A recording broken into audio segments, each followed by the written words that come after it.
Un marchio che vuole rappresentare uno standard di qualità, ma soprattutto un ente che possa promuovere ovviamente il Made in Veneto qui nel nostro territorio. Lancia il marchio Veneto 100% per difendere le produzioni territoriali Alberto Stefani, nel giorno in cui si ritrova faccia a faccia con l'avversario diretto Giovanni Manildo davanti ai vertici della CISL regionale. Un nuovo vis-à-vis dopo il primo sulla sanità. Qui sul piatto ci sono i temi del lavoro, dell'economia e del sociale, e allora sull'altro fronte il centrosinistra ribatte con il progetto dell'assessorato alla partecipazione. La regione, che ha il potere di fare determinate decisioni, coinvolge gli attori del terzo settore, associazioni private, associazioni di categoria, sindacati, per insieme proporre delle linee di azione molto concrete. Si guardano insieme quelle che sono le misure concrete per soddisfare questi bisogni. Tra i bisogni dei veneti, quell'autonomia chiesta giusto 8 anni fa con il referendum. Per Manildo il risultato è matematico.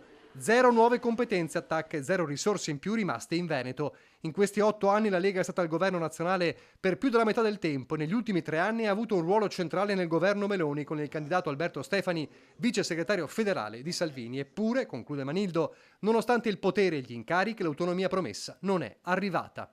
Lo sguardo nel centrodestra chiaramente volge altrove. Abbiamo continuato il percorso dopo l'approvazione della legge quadro. Nelle prossime settimane c'è la negoziazione sulle prime 4 materie non LEP, poi bisognerà proseguire con le materie LEP, tra queste l'istruzione, che rappresenterebbe per il Veneto una grande rivoluzione soprattutto per quanto riguarda le scuole materne. Frecciate a parte, resta una campagna dove i due principali avversari mostrano più sintonia di quella che si racconta, ma con dei distinguo. Io credo che su alcuni temi, sanità e sociale, le emergenze le conosciamo e le situazioni vanno affrontate anche al di là delle contrapposizioni ideologiche. Ci sono tematiche come queste che non hanno semplicemente una caratterizzazione regionale, ma provengono da programmazioni nazionali di anni, quindi è fondamentale riuscire a trovare delle soluzioni. Penso che il candidato del centrodestra abbia un problema di discontinuità, cioè debba scegliere se voler essere una forma di continuità del governo regionale